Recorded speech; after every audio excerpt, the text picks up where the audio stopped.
The city roared like a living beast, its arteries clogged with hurried footsteps, honking cabs, and the hum of ambition.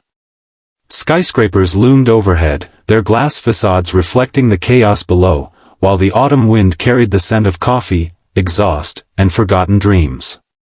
On a cracked sidewalk near a busy intersection, Henry Walsh sat on a tattered blanket, his weathered hands clutching a cardboard sign, "Veteran.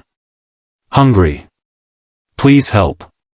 His gray hair peeked from beneath a faded cap, and his eyes, once sharp from years of service, now held a quiet resignation. Passers-by streamed past him, their gazes averted, their lives too full to pause for a man whose story they'd never know. Henry had long stopped expecting anything else. He'd learned the rhythm of invisibility. Across the street, Jason Statham emerged from a sleek black SUV, his trademark leather jacket catching the sunlight. The actor was in town for a film premiere, his schedule packed with interviews and red carpet appearances. His team hustled around him, a publicist rattling off talking points while a security guard scanned the crowd. Jason's face was set in that familiar steely expression, the one that had made him a global icon of grit and resolve. But as he moved toward the theater, something caught his eye, a flicker of stillness amid the city's frenzy.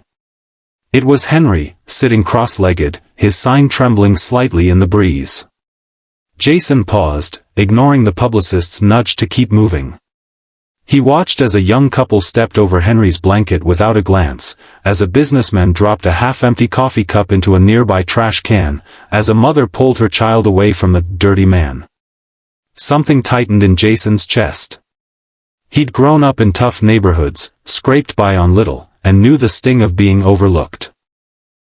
But more than that, he saw the cap on Henry's head, the faint outline of a military patch.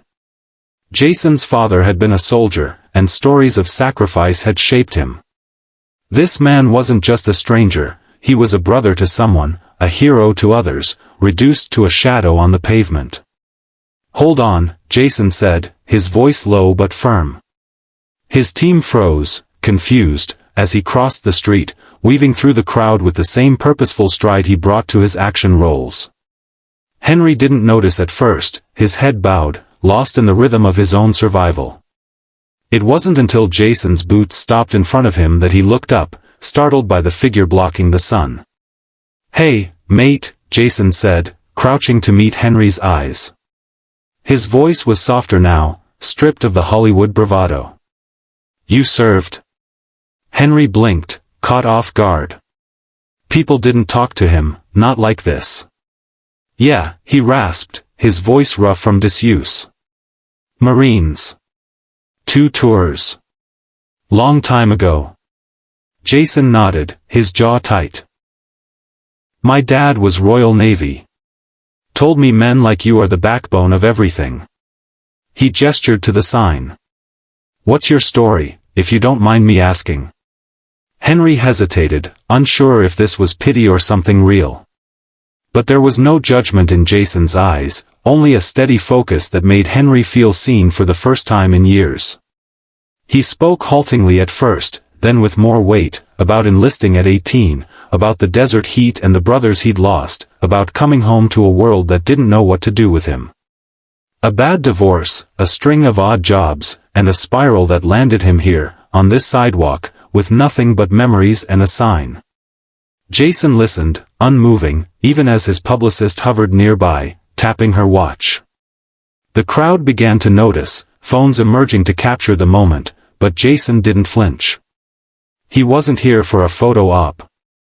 "You don't belong out here," he said finally, his voice thick with conviction.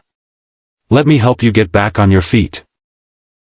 Henry shook his head, pride flickering through his exhaustion. "I don't take handouts, son. I'm trying to eat today." "It's not a handout," Jason said firmly. "It's respect. You gave more than most, and I'm not walking away from that." He stood, offering his hand. "Come with me. Let's start with a proper meal, and we'll figure out the rest." Henry stared at the outstretched hand, his heart pounding. He'd forgotten what trust felt like. Slowly, he grasped it, Jason's grip strong and steady as he helped him up. The crowd parted, some whispering, others filming, but for Henry, the world narrowed to this single act of kindness. Jason's team scrambled to adjust, but he waved them off, leading Henry to a nearby diner, its neon sign buzzing softly. Inside, the warmth of grease and coffee enveloped them. Jason slid into a booth across from Henry, ignoring the stares of other patrons. He ordered burgers, fries, and milkshakes, insisting Henry get whatever he wanted. As they ate, Jason asked more questions, not out of obligation, but genuine curiosity. Henry's stories unfolded, laced with humor and pain, and Jason shared his own, about his days as a street hustler before acting, about the grind that never felt far behind. They laughed, two men from different worlds finding common ground in resilience. Halfway through the meal, Jason's phone buzzed with messages from his team, but he silenced it. "I've got an idea," he said, leaning forward. "There's a veterans program I've heard about, good people who help with housing, jobs, therapy. I'm gonna make some calls, get you connected. You cool with that?" Henry's eyes glistened, but he kept his voice steady. "Why are you doing this? You don't know me." Jason leaned back, his expression softening. "Because I've been low, mate. Not like you, but low enough to know it's not where you belong. And because men like you deserve better than being forgotten."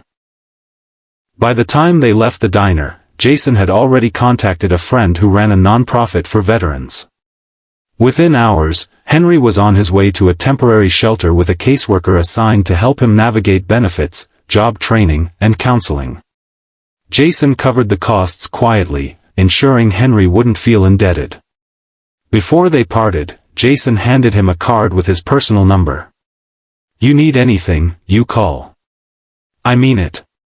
Henry clutched the card like a lifeline, his voice breaking. "I don't know how to thank you." "You already did," Jason said, clapping his shoulder. "You showed up, every day, and didn't give up. That's more than most."